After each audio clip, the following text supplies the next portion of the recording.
Welcome to the public health emergency is finally over. Now what? You officially made it to the last session on Friday. You get to go home after this. No worries. Thank you for trying. I hope you have enjoyed the conference, and we greatly appreciate you coming to attend and participating. So thank you for coming. We are very pleased today to welcome our state colleagues from the Ohio Department of Medicaid and the Department of Developmental Disabilities.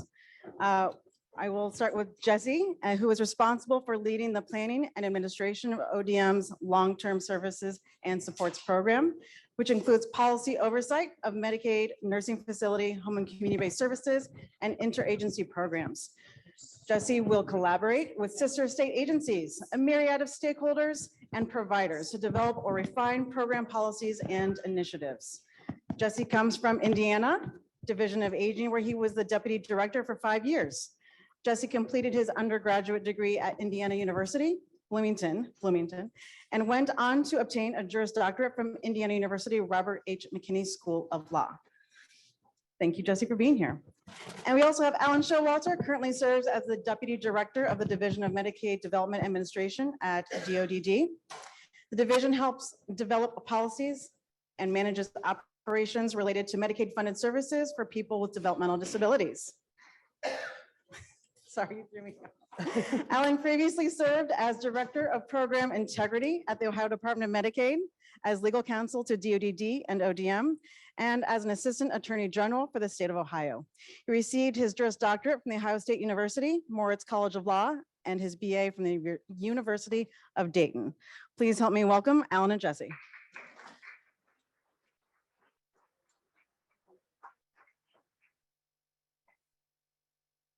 Can I say something really quickly? Just to level set here, I know we have all been hearing about the unwinding of the PHE and Appendix K. And just so everyone knows in the room, OACB and the county board superintendents have submitted a letter to ODM and DODD about the general concerns we have fundamentally about some of the services that we're going to be talking about today. But we are really hopeful this is going to be a positive opportunity to ask questions and provide some feedback. So we appreciate the time that's being spent here today, and we look forward to the presentation. And with that, I will turn it over to Allan.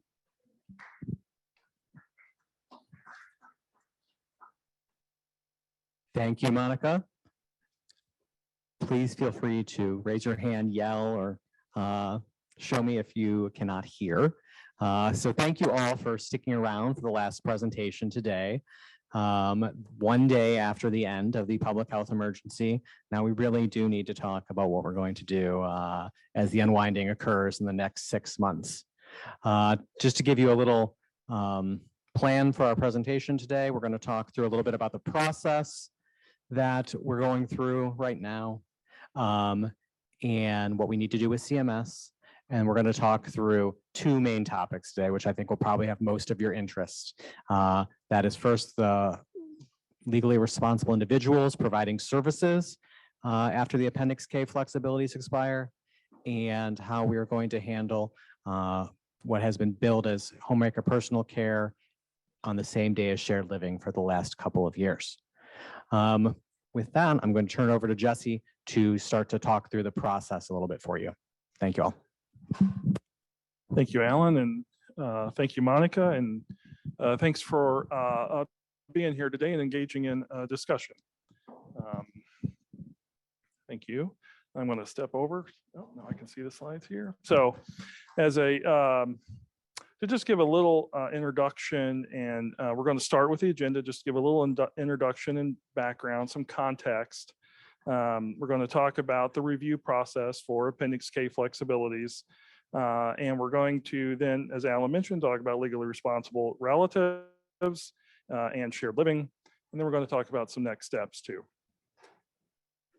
Thank you, Allan. And so the purpose of the presentation is really to provide all stakeholders with key information. We want to share our process that we've gone through and continue to go through on this topic. And most importantly, we want to solicit feedback from stakeholders such as yourself.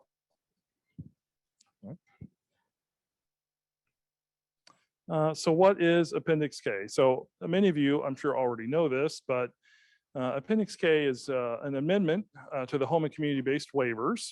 It's an emergency authority that's allowable during the federal public health emergency. The emergency authority, the Appendix K flexibilities within those authorities, we have up until 6 months after the end of the federal PHE to continue to use those authorities to continue to operate those flexibilities. And we do have a list of the flexibilities on that link. Next slide, please. And yesterday was the last day of the federal public health emergency. So in November, the beginning of November is when the Appendix K authorities will expire. So the flexibilities within those authorities, we will no longer have federal authority to operate. And so in order to make any of those flexibilities permanent, we have to have federal authority. And so we do that through a permanent amendment. Instead of the Appendix K emergency authority amendment, we submit a regular amendment to the 1915C waivers that we have. And Ohio has like 7 of them. And in those permanent authorities, we tell CMS what flexibilities we want to continue. We change, the service definition or whatever in the amendment is necessary to gain that federal authority. If we don't do that by the beginning of November, then we could not continue to operate any of those flexibilities because the federal authority would expire. And of course, every Medicaid dollar has a state or local share, but the majority of the payment is a federal payment. So that federal authority really is paramount. Some of the flexibilities, not the two we're focusing on today, but some of the flexibilities are simply not allowable to continue. And so CMS has made that very clear. Other flexibilities may continue depending on what the state proposes. And I think you probably all know this, but I do want to point out that this is really unrelated for the most part to the return to routine eligibility operations. What I would term as financial eligibility. I think you're all familiar with the continuing coverage requirement that it already ended actually. And so this is not that. This is more programmatic or policy flexibilities for the home and community-based waivers. So that even though they're both related to the pandemic, they're really completely separate type of items. And on the Medicaid's website, we do have more information about the return to routine eligibility operations for financial eligibility, if you'd like to know more. No, you don't want to use this, Jesse. Okay. But you're going to be way better. Hold on real quick. There you go. Oh, let me turn it on and we'll test it. I just think that one's not picking up your voice as well.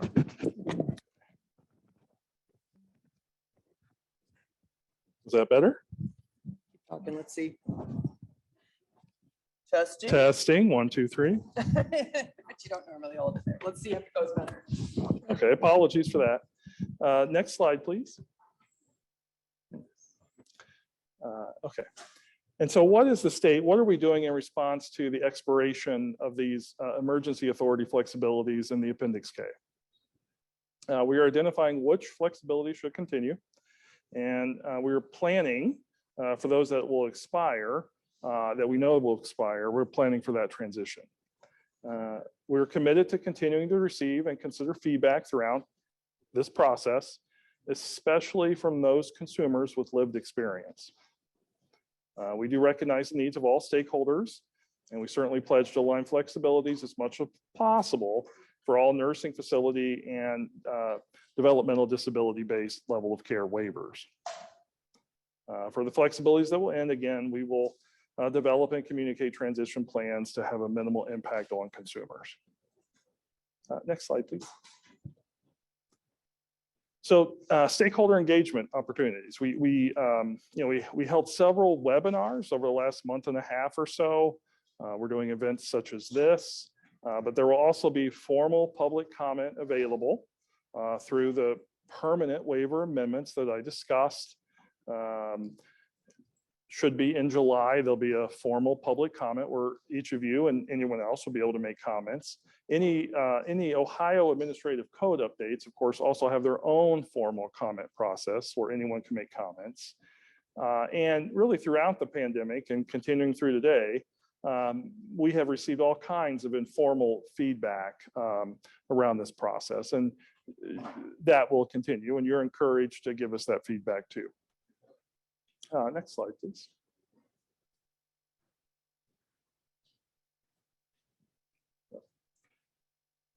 And so based on the informal feedback we received really throughout the pandemic, we're going to focus again on legally responsible relatives and shared living. These are really the top flexibilities that stakeholders have reported as being most beneficial. And we have been asked to implement as much flexibility as possible for these services once the K expires from many stakeholders, again, especially those with lived experience. Next slide, please. Yep. And this is a timeline. So today's May 11th, or today's May 12th.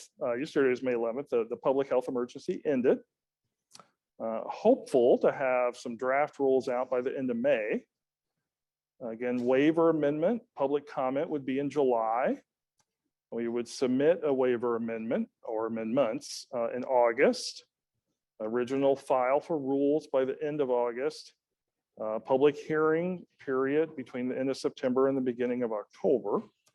Final file rule packages in October, and waiver amendment effective no later than November 11th of 23.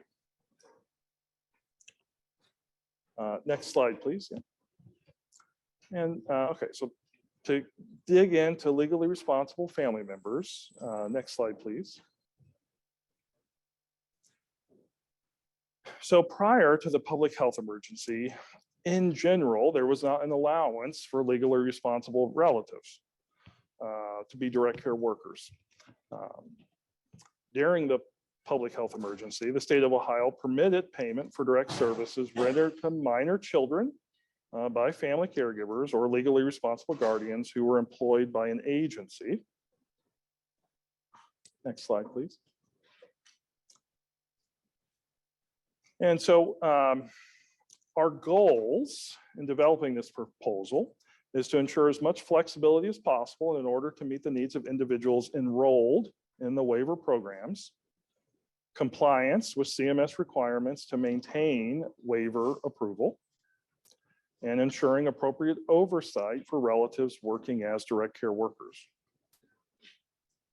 Next slide, please.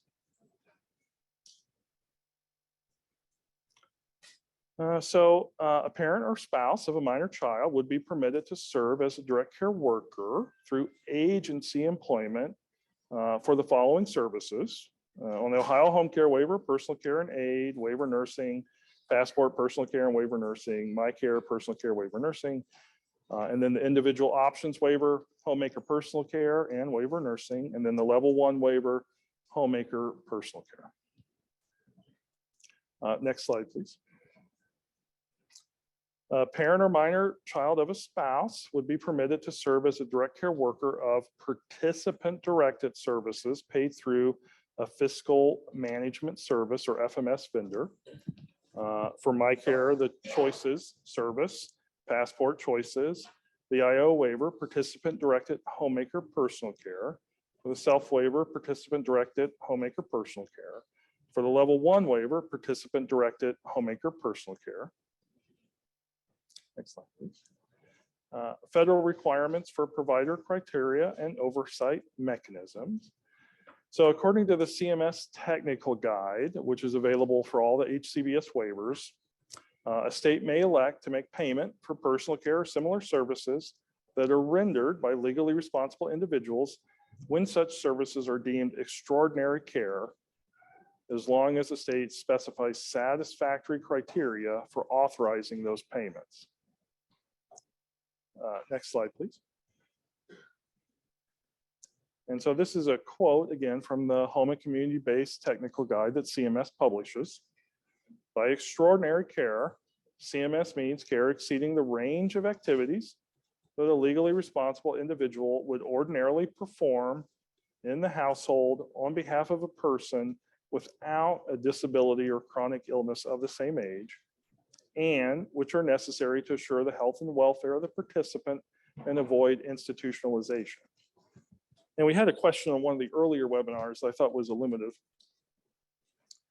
So an example of extraordinary care could be, for example, a newborn infant cannot bathe themselves, right? No newborn infant can bathe themselves. So that would not be extraordinary care for a parent to have to bathe a newborn infant. That would not be extraordinary care. 16-year-old, the normal expectation is a 16-year-old would bathe themselves. So if a parent has to bathe a 16-year-old, that potentially could qualify as extraordinary care. Okay. I didn't know if yeah, okay, great. Yell at him again. He's like, I'm so scared of her. I was in case Allan needs it, I was just coming close. Very good. Next slide, please. Yeah. This is some proposed parameters for the provisions to act in this capacity. It must be necessary to meet the health and welfare needs of the participant, and one of the following hardship criteria must also be present. It's temporary care. Care is temporarily needed while a willing and able direct service worker or provider is sought. So if we're able to locate the direct care worker that's not the legally responsible relative, then it would not be allowable.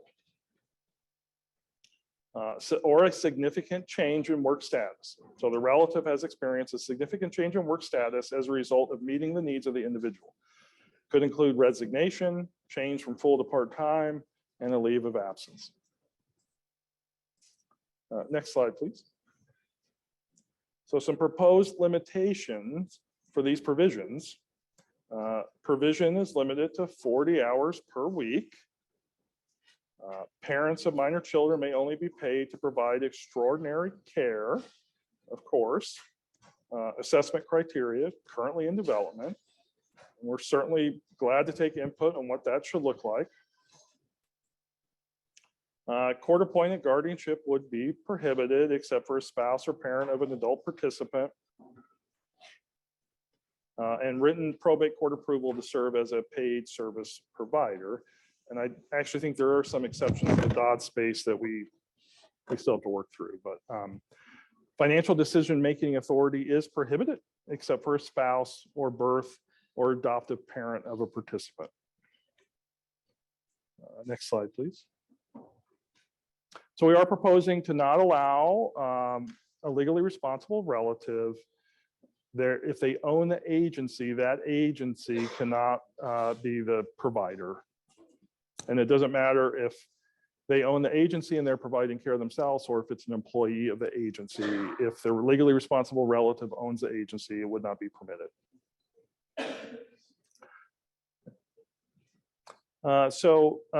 We are proposing to align this with certain state plan services. Today, it's not allowable, but we are proposing the parameters outlined on the previous slides also apply to state plan home health and private duty nursing for legally responsible family members who are employed by an approved agency and meet all the required conditions that we've outlined. Next slide, please. Okay, so now we're going to talk about shared living, and I'm going to pass to Allan. Do you want to do any questions on this stuff first or wait to the end? Okay, perfect. Do you want to try this instead?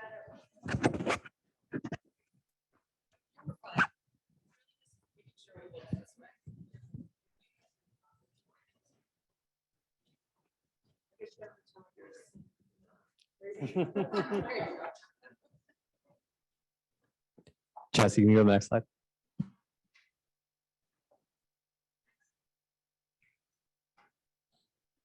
Wrong way.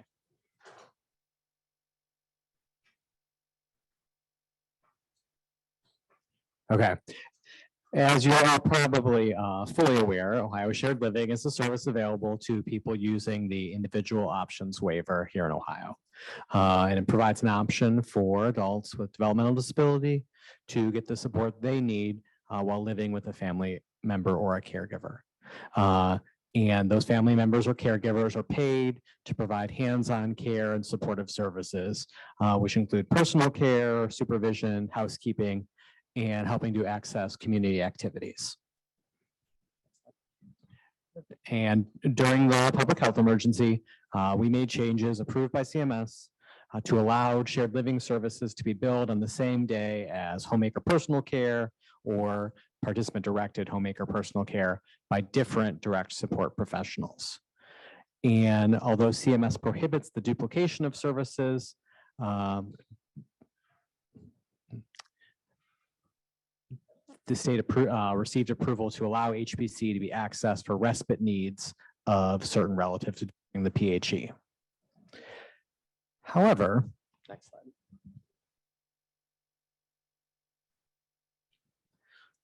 We do know that because homemaker personal care and participant-directed homemaker personal care are duplicative of shared living services, and because respite care for HPC is not allowable, CMS will not allow this flexibility to continue after November 11th, 2023. And we've been exploring potential alternatives because we've heard from families and from caregivers that they need some of the relief that this HPC on the same day as shared living was providing during the public health emergency. And I do have some additional information about what we're thinking on this. First, before I get to that, I think it might be helpful to think about the utilization of HPC on the same day as shared living. Now you're going to have to trust that I can read my own handwriting for the numbers I wrote down. So for calendar year 2022, 626 people used HPC services on the same day as shared living. And of those, only 5 individuals used that service 300 days or more during the calendar year. And only 30 individuals used it from 200 to 299 days during the year. And so when we look at that, we think there's some people who were using the service who may not be appropriate for shared living, that they've been using it more for 2-to-1 staffing or to meet higher care needs than shared living may provide. So we're first proposing to exempt some individuals from shared living who currently may be required to use shared living. We're thinking of individuals who've been assessed to need 2-to-1 care, individuals who need a wake staff 24/7, or individuals who meet the assessment for our behavioral or medical add-ons. So we're thinking of exempting those individuals from shared living. And then we are considering adjusting our residential rule to allow individuals who are billing shared living to access residential respite on the same day as shared living. And this is going to require some changes as well. We will require the residential respite rule to be billed in 15-minute billing units if it's billed on the same day as shared living. We will allow independent providers to provide this service. We're looking at adjusting the rates of residential respite as well to better align with homemaker personal care rates. We will allow the residential respite to be provided in individuals' homes, and we are looking at utilization limits as well. We're considering weekly utilization limits as well, and we have also heard requests for an annual limit as well, which we're considering. Next slide.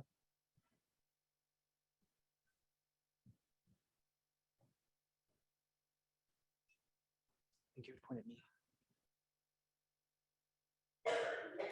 And now it's time for questions. Do you have a mic for? Which one you guys want? I'm just going to use one, whichever one. Oh.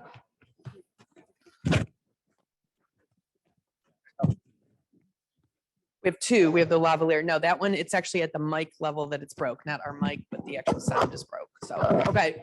I'm sorry. Questions? Anybody?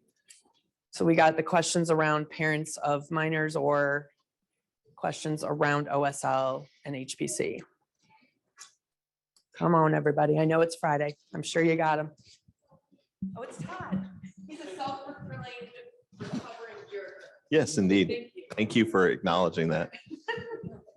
Real quick, you mentioned things like the SNAP benefits and that continued eligibility. I'm sure I have the terms wrong, that they're ending and have already ended, and that they're different from continuing Appendix K flexibilities. Could you explain that to us a little bit and why those automatically end and Appendix K may continue?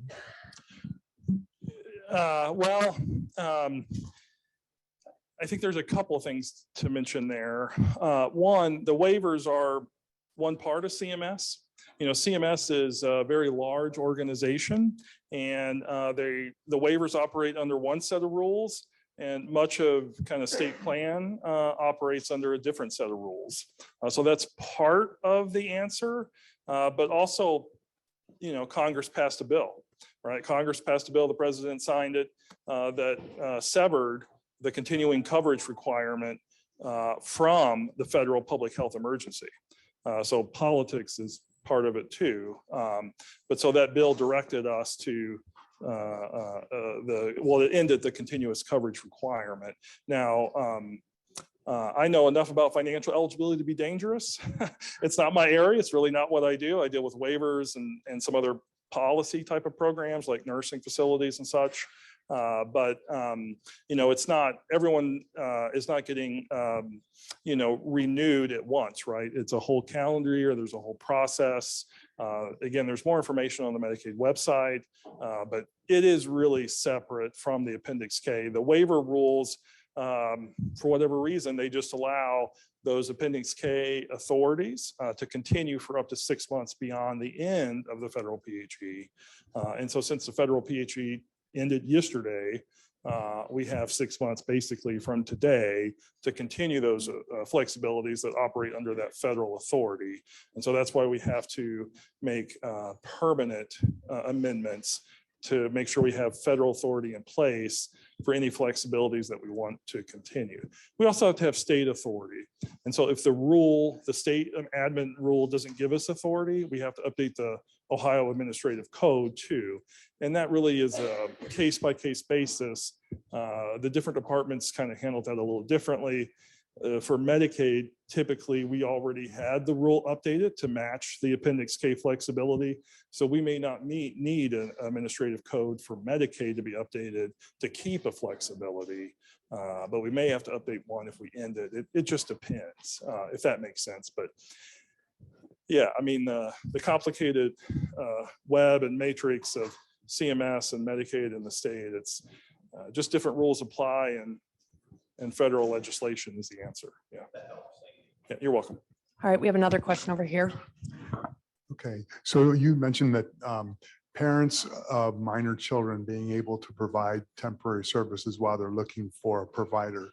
Is there going to be a limit that's going to be set to that? Because what's going to stop a parent from saying, oh, don't like this one, don't like this one, don't like this one, don't like this one. 2 years later, they still don't like this one, they still don't like that one. No, and thank you for the question. And I thank you for your earlier question too. It's a great question. We really haven't proposed any limits, but we have said, and I'll say again, that as far as kind of how we implement the process, I mean, we'd love to have feedback. So, I mean, I think the scenario you described is a little different than the scenario where someone really would be fine with a provider if they could actually find one, right? I mean, there is a provider shortage, and it can be very challenging to find providers. And we certainly want to make sure we help those individuals and their families remain independent and get the services they need. While at the same time, if there's a reasonable provider available that meets their needs, I certainly understand where that's coming from. So that's just something we'll have to work through for implementation, and we're certainly glad to take your feedback on that. But, we don't want to, do you write the rules for 20% of people who are doing it wrong, or 80% who are doing it right? And I certainly don't want to restrict someone who really needs the care, right? Just because there are a few bad apples, if that makes sense. Okay, we have lots of good questions coming in too. One is, would you clarify exempt from OSL when you are discussing assessed for 2-to-1 or awake overnight? Are you looking to put this in rule that they would not meet the criteria for OSL? What would that mean then? So we are looking to put that into the shared living rule. Those exemptions would be in there. And those individuals would be able, to access homemaker personal care then instead of shared living. Thanks. And I just want to be clear because I know Monica and I chatted with you yesterday, Allan, about, and you are in the past, you had mentioned that you were looking at that kind of thing with OSL possibly in waiver redesign, but it sounds like you've made some changes and are thinking you may open up some of that earlier. So we are thinking of making these changes with these waiver amendments that would be effective in November. We are also doing a waiver redesign project that is really kicking off right now, and shared living is one of our focused services there. So if there are additional changes to be made or issues to consider for shared living, I expect we'll consider them as part of the waiver redesign project. Thanks, Allan. I have one question, then a comment regarding the first part with parents of minors. I know it's more extended definition, but there was quite a bit of feedback provided from county boards and displeasure about much of this in terms of the specifics. Obviously, we want to support families. We're all about that. But I think the provisions as drafted are not something we're satisfied with. And there was a request from the county boards put forth for the department to consider if they want this to go forth to take over the approval process and the payment. Is there any response to where that might be? Is that something that's under discussion? Because, there are county board dollars involved. So I think, comparing us to aging and other waivers, I know they're trying to have, consistency across the whole Medicaid system, but we are very different in terms of we have a lot of money invested, whereas those other entities and other waivers are not the same. So is there any discussion about that, about our pushback in terms of if it goes through without, being the way we'd like it to be, that we county boards aren't responsible to assess nor to pay it? And if so, how would you track that? So we've received that feedback. We're discussing it internally. I'm not sure that there's anything I could share here today about where that discussions are at. One change that has come since the last webinar that maybe is worth highlighting is that we have decided that we would restrict the hours to 40 hours per waiver recipient rather than 40 hours per family member caregiver. Okay, everybody, just go ahead and clap for him. And Jesse, whatever. Thank you for that consideration. We appreciate it. All right, she's got one more. Sorry, and the other, yes, thank you for that. That is an improvement. I agree. The other is regarding the shared living with how we're going to resolve that and replacing the HPC. We had put forth a number of suggestions, none of which were reflected in what you shared. And I think when you look at the exemption, my comment would just be that's far too broad and way too subjective. You've just basically exempted most people and you might as well just get rid of shared living. I think there's other criteria you could look at. There'll be a truer assessment. For example, the complex care add-on, people who automatically qualify for that. I think that makes a lot of sense. That's very objective. It's tied to a tool. It goes to the DDP. I think that's a better thing to look at. What you've listed there is really, really wide. I mean, you're going to catch a lot in the net. I mean, I agree shared living needs looked at, and I know waiver redesign is, but to exempt all those people, I mean, I think other county boards in here should speak up. I think that's a really broad definition you've presented. Thanks. Sorry, go ahead, Allan. So I do appreciate that. And one of the reasons we're here and talking about that is there's, time to consider that feedback. So we would appreciate some additional feedback on what county boards would find to be reasonable exemptions for shared living for the November amendments. All right, we got some questions. Sorry, I'm going to move my way around. Wow, thank you. Can you talk a little bit more about the residential respite consideration for Ohio shared living? I think that something that we were thinking was different than residential respite. The concerns with that are that agency providers who already provide shared living, they have to provide backup supports, right? So if that caregiver, even if it's a family member, can't necessarily do it or needs a break, they're responsible for doing that. So in our proposal, we felt very strongly that if you're going to offer this as a respite option, it should not be the same agency that also provides the shared living service. And then, of course, opening this up to residential respite, there are lots of people who use this who are not in a shared living situation. So people who live with unrelated individuals in a congregate type setting, what does that mean for them when they use residential respite? Are they going to be able to get that in their homes? Is it going to open up the definition for people who use it in traditional ways as well? So regarding the first question, I do think that our expectation is that it would be a different provider. So an agency would not be providing respite to itself when it's providing shared living. I think that is our expectation.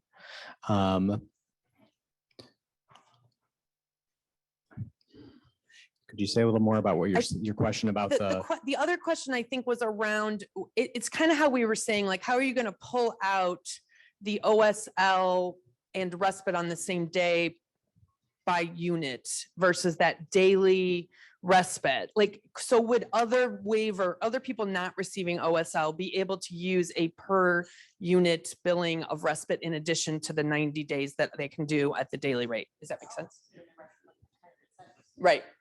So see if that Yep. answers, and then we'll see if Joelle's got more. So it does, and I think my only answer on that right now is that we're talking through how that would work. We're still going to have a daily billing unit, or expecting to have a daily billing unit for residential respite as well for individuals not using shared living. And so any feedback that the county boards could offer on how best to operationalize that for individuals not receiving shared living would be helpful. Yeah, I think they were trying to look at how they would carve out something OSL specific. Does that answer you? Yes. Okay, we had another one over here. Around that idea, there was a question that for providers who are currently potentially giving HPC services to OSL folks, would there be an expedited provider certification process for them to be certified in that respite if they wanted to continue to use the same providers that they have been? Maybe they're an independent right now or something. So we have been talking through how we would be able to do that. And we don't have a process for And I it guess our yet. feedback, I think, would be that we'd want that. At least I would want that. All right. Can you talk more about how you envision the tracking and verification of employment status for that, providing care to minor children? Who's doing that? What it looks like? So I think that we're still working through what that would look like or what the expectations for that would be. I think the county boards will be doing that is our expectation. But if you have suggestions on what reasonable tracking should be required without creating too much of an administrative burden, both for the family and for the county board, we would be happy to hear that.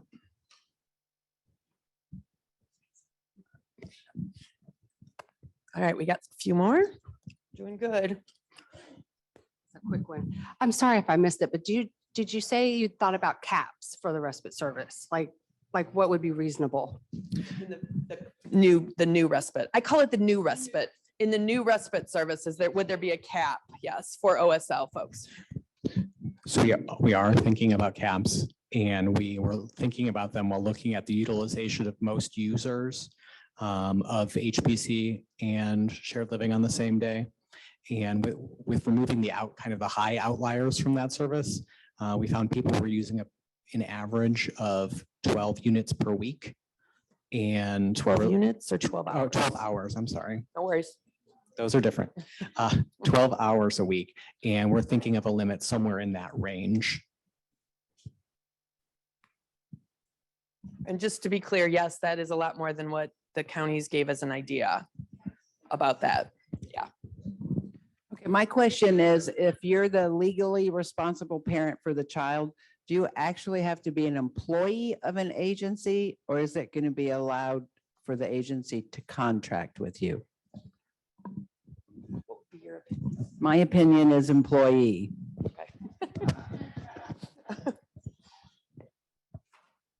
So that's something for us to consider, but I think, I think that's something we'll have to take back and talk through. But certainly the expectation is they would treat the family member as an employee because, the agency is providing their own oversight, right? There is a employer-employee as in any employer-employee oversight situation. That's the whole idea of why an agency is beneficial in that regard. But whether they have to be a W-2 or a 1099, that's something we need to discuss. Yeah. I would strongly recommend an employee relationship. What's your motivation? You're smart. She doesn't want to say yet. All right, we'll get you more on that. Thank you for considering moving from the responsible parent to the recipient, but could we also consider taking it one step further to the household? So we get 40 hours per household instead of multiple children within the same home? Thank you for thank you for the comment. Yeah. Yeah, that's definitely a concern. I think I've gotten a lot of questions about how do we do it if we have two young people on a waiver in the home, and if there is, how do you do the ratios and all that? So that's going to be something we'll hopefully get more info on. All right. So with children on and their parents being the provider, the 40 hours a week goes over the budgets for a level 1 and a self. So every child is automatically going to get an IO. So in most DDPs, they won't fall in the range. They'll be in the 1 or 2 range as for the DDP range. So we're going to do prior auths for those situations. And my other question about the assessment is I think SSAs are going to be put in a really bad position when doing assessment because every parent can make a case for why their child is extraordinary. So it's putting SSAs in a very bad, I think, position. I don't know if other people agree, but I feel strongly that it's going to put them in a bad place.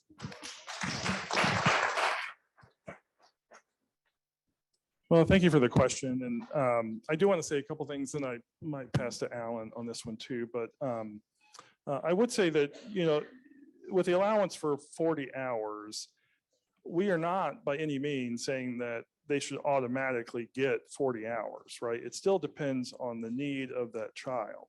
Well, it still depends on the needs of the child. And so not all children necessarily are going to need 40 hours. They may have other providers, et cetera. So that's one important component. The other important component, that I would mention is that what we proposed is more restrictive than the policy today. Now, I understand the policy may not have been followed for the past 3 years, but the policy today is much more generous than what we proposed. The Appendix K authority and any administrative rules that have been promulgated and exist today. Under the waiver authority, under the federal authority, none of these restrictions that we're proposing, none of these parameters exist. Yeah.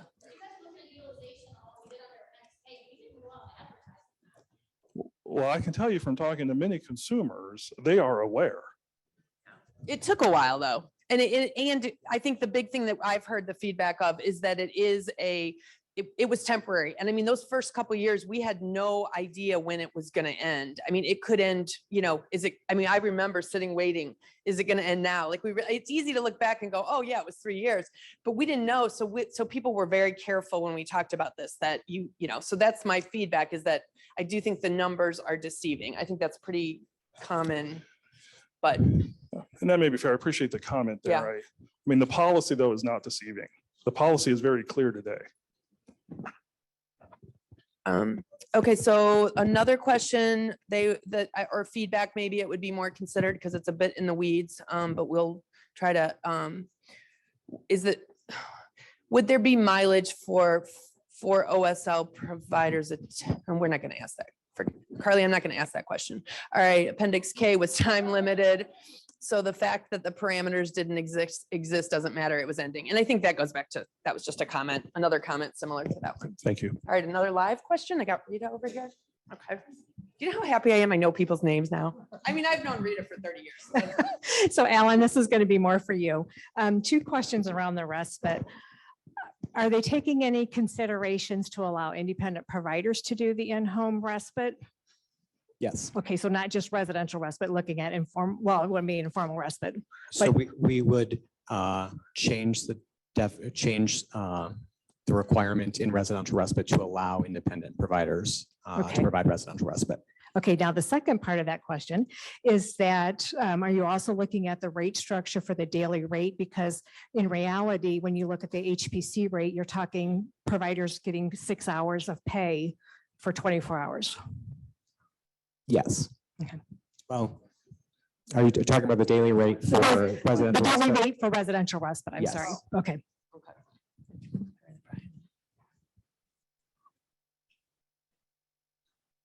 I'm looking for you. Come on. This is a good chance to start. A lot of this is new, right? We have a few things. I think it's a good time to give some feedback. We'll do more organized, but I apologize if this is a dumb question, but I really don't know. As you guys are discussing these policy changes, is there a segment that you have to be able to pay for the services? Like when you submit it to CMS, when I've looked at CMS applications, it usually has like what the cost projection is, what the creep is going to be, et cetera. Are you required to say that what we're allowing in services, our state can also pay for? Our county boards can pay the match or the state can pay the match? I guess I'm asking if there are budgetary guidelines involved in the process. Yeah, no, thank you for your question. It's really a very good question. In the Appendix J, so when you look at in the waiver amendment, there's something called Appendix J, and they're the Appendix J tables, and they do projections for our expected cost. So I'm trying to think if there's a particular assurance or sub-assurance that talks about payment, but certainly it's implied, you know, if we put something in the J table, that's our expected estimate of what it's going to cost. Now, those estimates are just estimates, right? I mean, I've seen estimates from very good actuarial firms, even a range of estimates that turn out to be incorrect, going both, higher or lower. So they are just estimates or projections. But yes, we're required to put projections, what we think the expected cost will be in the Appendix J tables that CMS reviews, asks questions about, and ultimately approves. Yes.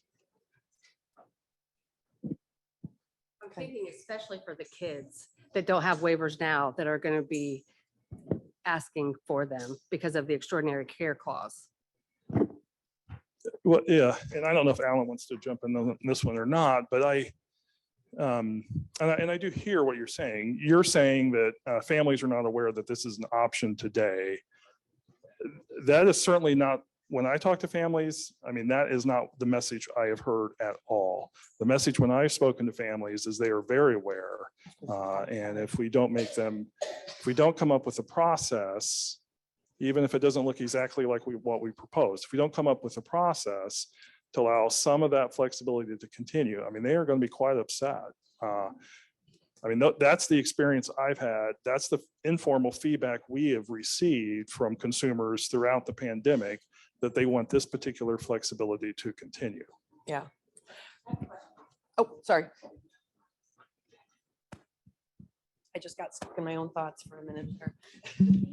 And I think that's okay to look at who currently is on it.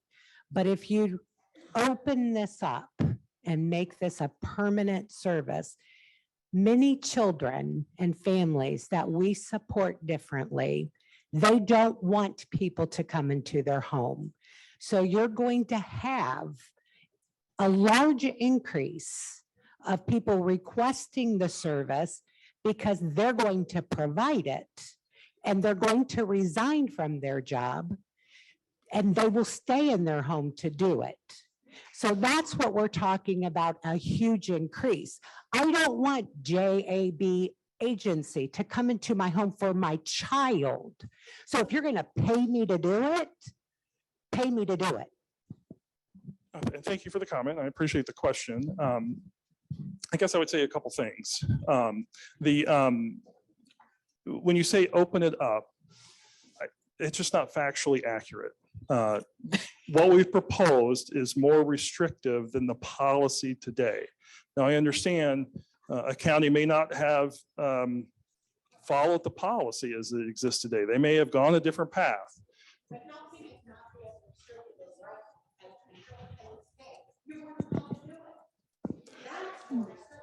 Yeah, correct. Yeah, from prior to the Appendix K, that's correct.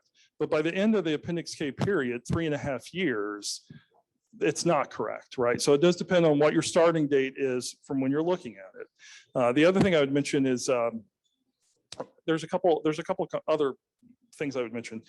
we are by far not the only state that are going to make these flexibilities permanent.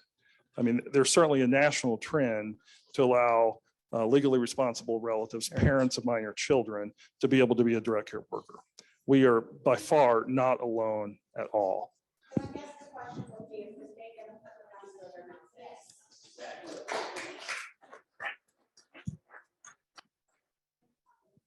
The other thing, and thank you for the comment, but the other thing I would mention too, to the gentleman's earlier comment, as far as, when someone is looking for a direct care provider, what that means, how that's actually implemented. I mean, I think that's still to be determined. And we are certainly glad to take input on what that process looks like to make sure someone is actually looking for a reasonable provider that can deliver care. And if we find one, then it would switch to the provider. All right.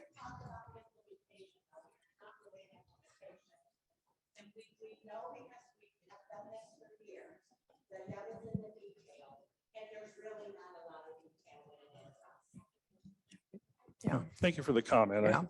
I think, well, and I think some of it is just the rush, right? Like, and we all know that you guys are also under pressure, and we are too, to come up with a solution. And so I think that being thoughtful and smart and planful about rolling this out, to me, is the most important thing. As much as I was complaining that OSL was waiting till waiver redesign, now you're panicking me because you're going to try to change it in the next 90 days, right? Like, I'm like, what? So I do think that's one of the things, is the timing and just being really smart. And I guess as somebody who's very involved in the eligibility process and what the eligibility trends are around the state for children, I think that it's super important that you guys pull some numbers about the number of children that are coming in and the rate that they're coming in, because what I've seen is that it's growing exponentially. We've had a lot of children waivers approved in the past, more than we've ever had, but still it's less than 10% of the children that currently have waivers. And I'm afraid that that's who you're hearing from.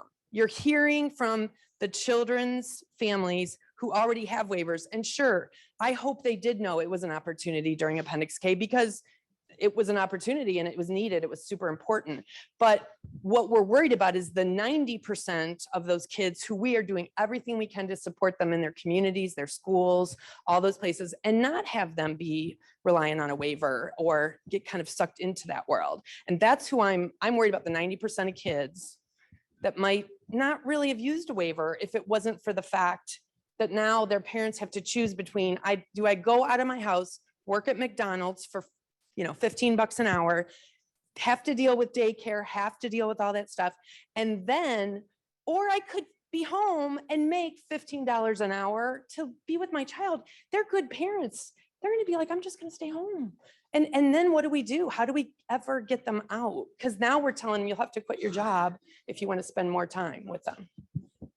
Sharonda, can I say one thing before you start that? So I just want to say that, so first, the number of children on waivers is actually not going up. It's been decreasing for several years now. Utilization of children on waivers has been going up, but the number of children on waivers has been decreasing. And I do think some of the creative ways that counties have used their local funds are still options. So that will still be the first choice and can still be the first choice. And the counties should think about that when they're implementing this and they're offering options to families, that local funds are still available. You can even choose, as I think counties did during the public health emergency, to pay parents with those local funds. And if those are the only services necessary, perhaps not utilize waiver for that as well. So what I'm hearing is an assumption that expanding who can be a provider changes waiver eligibility criteria. Help us understand how you're making that connection. The requirements for anyone to get on waiver remain the same. Doesn't matter what age you are. You don't get a waiver because you're asking for a particular type of or person as a provider. So what am I missing?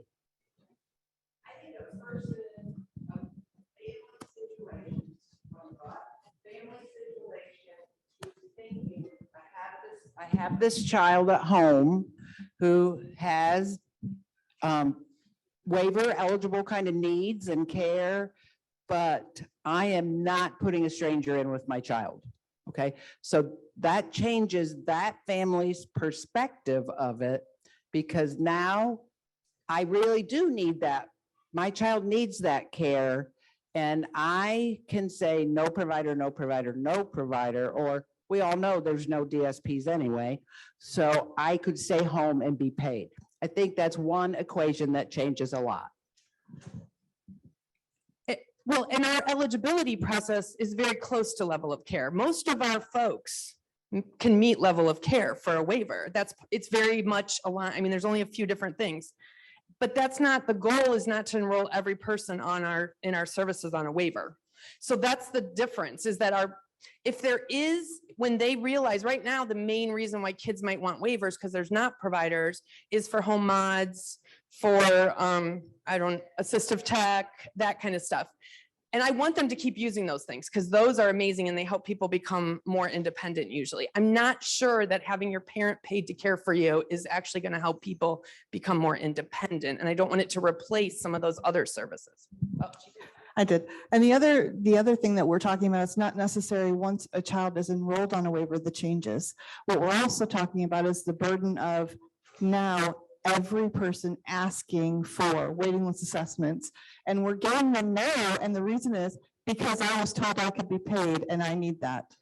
And we're getting them just within the weeks after the first announcement. And so it's putting county boards in a position to now, without enough information, to have those discussions with parents and say, well, what changed since a month ago? What's happening? What's going on? What do you need? And we don't have enough information, and they're just going to get worse. We've had multiples, again, just since the 3-4 weeks since the discussion happened. Yeah. Whereas before it wasn't as big a thing because it was a temporary fix. You want to finish anything? It is 3:31, so I want to be respectful of time. I know it's good. So waiver eligibility is more than level of care, right?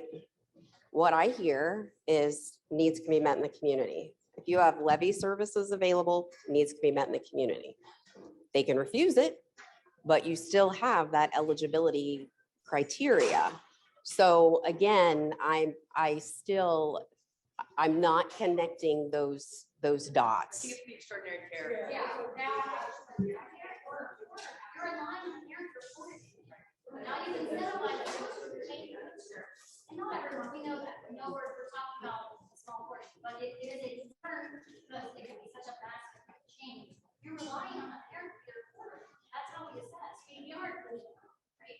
So you automatically, back to her point, put the SSA, county board, that is to get just to assess this.